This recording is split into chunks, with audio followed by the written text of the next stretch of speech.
I will not go gently, subservient and mild, but with my eyes wide open, raging wild. Welcome, everyone. My name is Wendy Peliquin, and I am president of Dahlia Living's Board of Directors. But more importantly today, I'm honored to serve as your host as we celebrate the life of an extraordinary woman, Barbara Barger. I had the privilege to call Barb my friend and mentor for nearly 30 years. I will forever cherish the hours I spent at her bedside as Barb recounted her story in the waning weeks of her life. Having known her since 1992, I had always been astounded by the tenaciousness of the woman she was, but hearing her talk of her life, share her story, I realized how truly thankful we all should be to have had her in our world, to have touched our lives. In those visits, we reminisced, philosophized, laughed a lot, and cried a tear or two.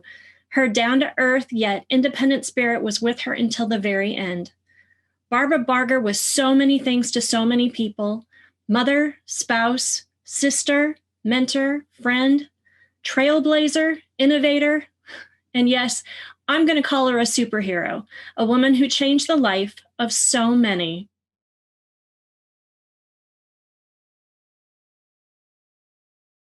Born in Shinston, West Virginia, on September 2nd, 1942, Barb's independent spirit bubbled up as a young girl on a school bus, driven by a need to help a disabled boy. In rural West Virginia at the time, most people with special needs were feared or ostracized for their differences, but not to Barb. That incident only solidified her innate need to help people. That same independent spirit found her on her first plane ride across the country at the age of 20. She settled in Bremerton, Washington, after accepting a transfer with, as she called it, quote, the phone company. We all knew it at the time as Pacific Northwest Bell. In 1964, the birth of her own differently abled daughter, Beth, changed the direction of her life forever. Barb's commitment to giving and developing long-term quality care for Beth and others was unwavering. She was happiest when she was helping people. She told me she was driven to give, in her words, quote, blood or money. And since she often didn't have the money, she gave in blood as a perennial volunteer to organizations in need and a foster parent over the years to 16 children. As Beth aged into her teenage years, her health continued to decline and her medical needs led to a move into the Interlake Nursing Center in Bellevue. Barb began volunteering with a group called Helping Hands for the Disabled. Their mission was to raise funds for the residents at the Interlake Center. Then in the early 80s, when the state announced the impending closure of the Interlake Center, Barb's choices for Beth were few. The state wanted to institutionalize her, but Barb was adamant that Beth would have a home with the care she deserved. Armed with tenacity and a devotion to her daughter, still employed by the phone company, she started researching possibilities. She discovered that HUD would grant loans to build group homes. So Barb, acting as Helping Hands, applied and, to her great surprise, was granted a loan. She solicited more funds from the Seattle Archdiocesan Housing Authority, and in 1981, Helping Hands for the Disabled broke ground on Champion House, one of the first of its kind in Washington state. 5 residents from the Interlake Center, including Beth, moved in, as well as 3 other special needs adults when the doors opened in 1983. Today, 3 of the original residents still reside at Champion House.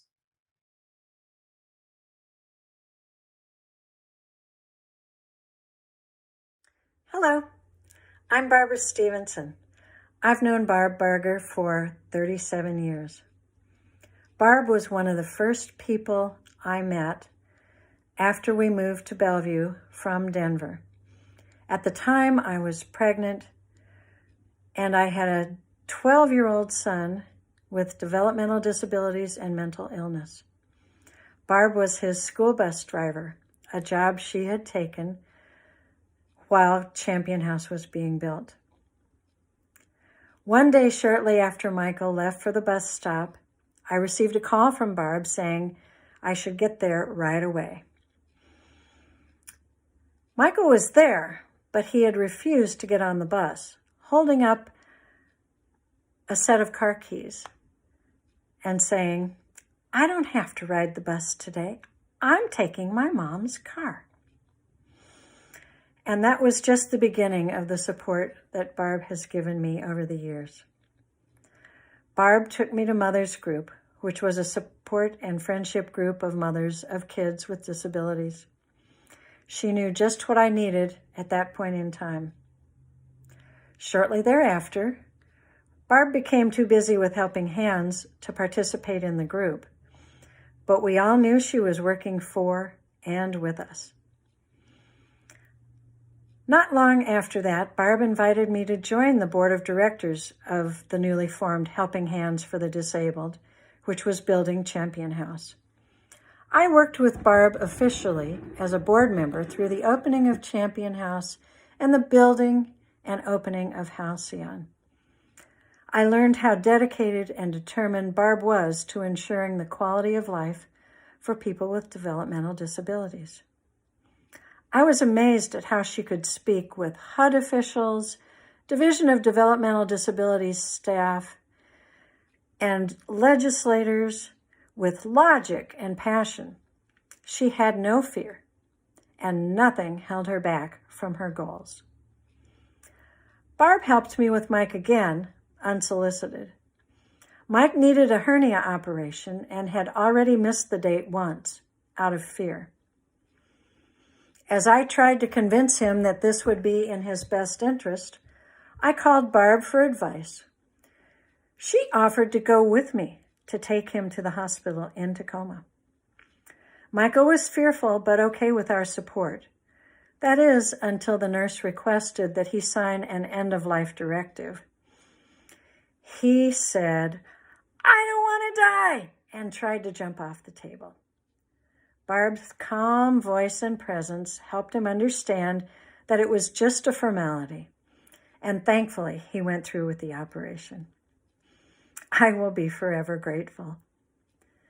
I connected more closely with Barb as her health declined and she was unable to leave the house. We spent a couple hours a week reminiscing and talking about nothing and everything. But being together was what mattered. Barb loved her flowers, and we spent a lot of time discussing and admiring her yard. Barb was the kind of person that you thought was too nice and caring to have such misery befall her. Throughout, though, she was in charge. She chose how to live, and she chose how to die. I admire that. I wasn't finished spending time with her, but when the universe calls, it's impossible to say no. I love and miss Barb.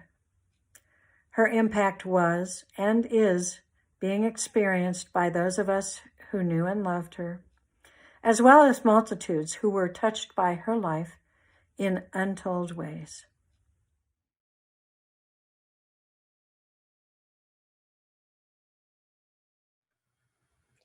Barb told me she believed her life began at age 40. She left the phone company and started managing this new agency with no prior experience, but with all the responsibility to navigate complex levels of bureaucracy and serve the weighty needs of the residents. It quickly became her full-time job and her passion. It was in this role, as she was hiring for resident caregivers, she met a young woman named Eva Robinson. Barb was instantly captivated by Eva's humor and strength of character. Together, they formed an inspirational partnership that challenged conventional boundaries and would last the rest of her life. The success of Champion House prompted the state to ask Helping Hands to expand, and in 1987, Halcyon opened. 2 more homes followed in years to come. Visions, a 24/7 nursing care facility, opened in 1982, and Trail House followed in 1997 as the second intensive tenant support program. Today, as you know, in part to keep Barb's legacy alive, Helping Hands is now known as Dahlia Living, and we proudly serve 25 differently abled residents.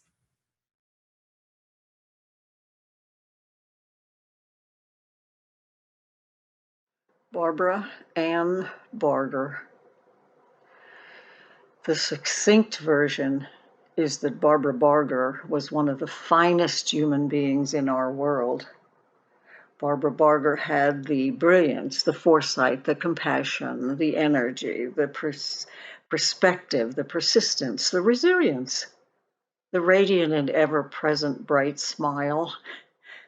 and the strength of conviction to dream big and to carry out more service to more people than most people can even comprehend, let alone achieve. Barbara Barger was awesome. Barbara Barger was inspiring. She was as much service to her employees as she was to her vulnerable citizens. She was always very forthright and without hesitation would very graciously and with clarity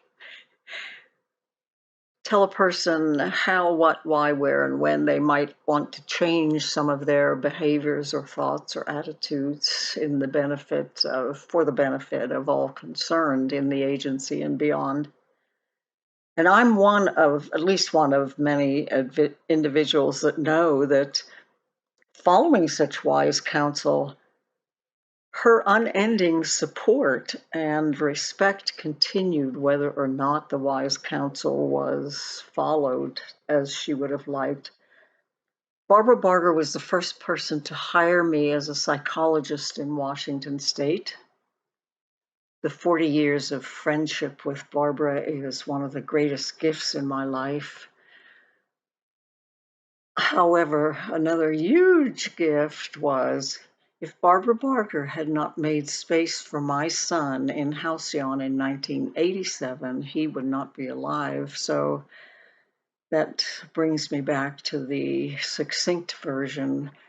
With much gratitude, I say that Barbara Barger is one of the finest human beings in our world. I want to close with reading a poem by an unknown author. The name of the poem is Afterglow. I'd like the memory of me to be a happy one. I'd like to leave an afterglow of smiles after life is done. I'd like to leave an echo of whispering softly down the ways of happy times and laughing times and bright and sunny days. I'd like the tears of those who grieve to dry before the sun of happy memories that I leave when life is done. Thank you for Barbara Barger.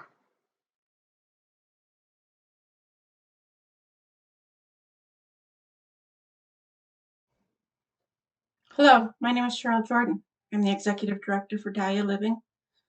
I'm honored to share a few words with you today about Barb and the incredible legacy she has left. Thank you for joining us today as we remember Barb and celebrate her life. When I moved to the Seattle area from Arizona in the early 1990s, my mom encouraged me to reach out to Barb. My mom always said she thought Barb and I would get along well, as she thought we were similar in our desire to help others and make a difference in our world. What a huge compliment to be thought of as someone similar to Barb. Thank you, Mom. As a child, I heard a lot about Barb and her daughter, Beth Ann Bowman. My uncle, Steve Bowman, adopted Beth as a young child, making her my cousin. My granny had many pictures of Beth Ann, and I was fascinated by the mischievous spirit that shone through in Beth's pictures. I didn't get to know Barb or Beth, though, until after I had moved to Washington and Barb convinced me, after a couple of years of trying, to join the board of directors for Helping Hands for the Disabled. The rest is history. I've either been on the board or an employee of this amazing agency since 1994. Oh, and that mischievous spirit I saw in Beth's photos? So very true. She always managed to get $1 from me for her Cokes. While it is true that I was hired to be the executive director when Barb announced her well-deserved retirement, it cannot be said that I replaced Barb, because Barb is simply irreplaceable. I can only say that I follow in her footsteps and attempt to make her proud of what Dahlia Living is today.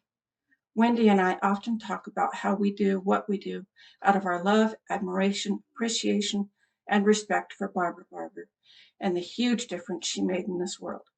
We talk about how we hope she knew how truly loved and cherished she was by so many. It is my fervent hope that Dahlia Living will continue to thrive and support the community of differently abled adults in our region, and that we all continue to make this world a better place, just as Barb did during her amazing lifetime. I recently read a quote that said, You were born with the ability to change someone's life. Don't ever waste it. Barb sure changed a lot of lives, and she sure as heck didn't waste her abilities. May we all leave such an indelible mark as Barb has left.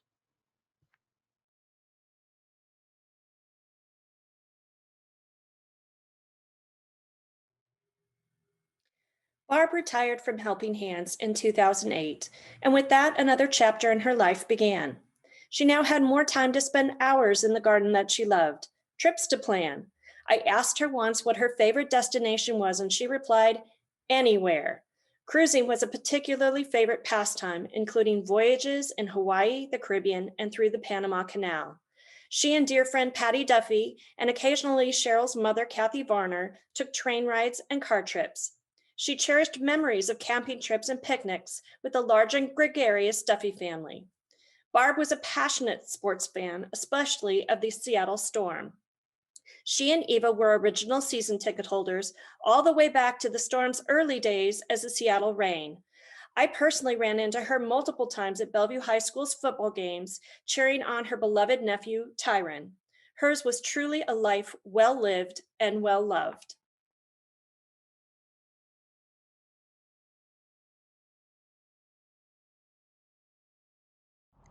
I am. I am the sound of the birds, the whisper in the trees, the gentle silence after a storm, and the warm summer breeze. I am the star in the sky at night. I am those thoughts in your head that say something right. I hold your hands when you are feeling low. Although I get a feeling that you just don't know. I did not die. I'm still here. I'm the gentle voice within your ear.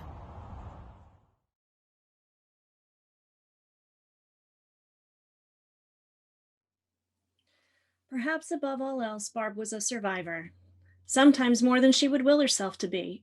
From moving to an unknown world in the Northwest, to embracing the challenges of raising a differently abled child, to possessing the creativity and tenacity to build an agency that would give her daughter and so many others a real home for life. In her later years, she survived the myriad of health conditions that confounded doctors and made her a VIP with the EMTs. Barb always met every encounter with determination, humor, and grace. I distinctly remember her telling me that she absolutely would not live to see the calendar roll into 2020 because she didn't want Eva to have to deal with filing a return for her in a new tax year. Well, even though she was growing weaker by the day, she could not beat that innate survival spirit. Eva and I laughed because she was truly cranky to still be with us on New Year's Day 2020. Barbara Ann Barger passed away, she would say, to bird heaven on January 16th, 2020. She's preceded by her parents, Fred and Bessie Shingleton, siblings Fred Jr., Charles and Nidra, and of course, her beloved daughter, Beth Bowman, in 2006.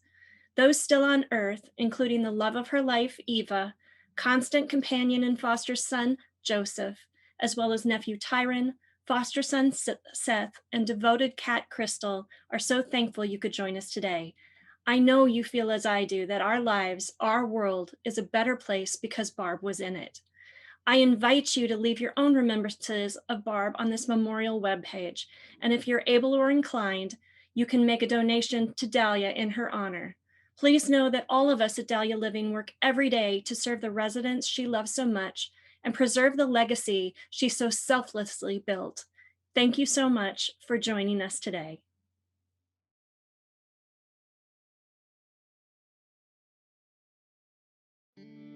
When your legs don't work like they used to before, and I can't sweep you off of your feet, will your mouth still remember the taste of my love? Will your eyes still smile from your cheeks? Darling, I will be loving you till we're 70. And baby, my heart could still fall less hard at 23. And I'm thinking about how people fall in love in mysterious ways. Maybe just the touch of a hand. Well, me, I fall in love with you every single day. And I just wanna tell you I am. So honey, now take me into your loving arms. Kiss me under the light of 1,000 stars. Place your head on my beating heart. I'm thinking out loud, maybe we found love right where we are. When my hair's all but gone and my memory fades, and the crowds don't remember my name. When my hands don't play the strings the same way, I know you will still love me the same. 'Cause honey, your soul could never grow old, it's evergreen. And baby, your smile's forever in my mind and memory. I'm thinking about how people fall in love in mysterious ways. And maybe it's all part of a plan. Well, I'll just keep on making the same mistakes, hoping that you'll understand. But baby, now take me into your loving arms. Kiss me under the light of 1,000 stars. Place your head on my beating heart. I'm thinking out loud that maybe we found love right where we are.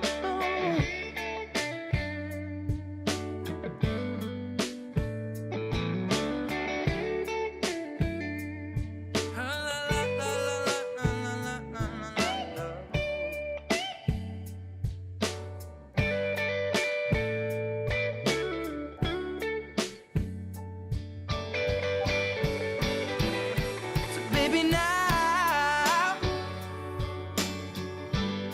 take me into your loving arms.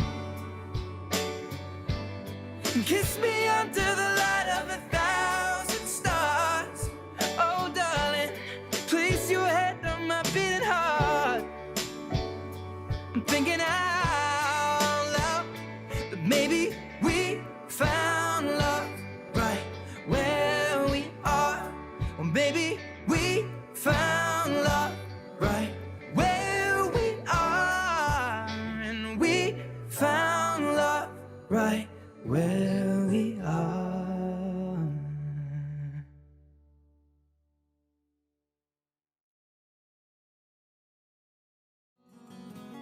What we seek is what we'll find. Take my hand.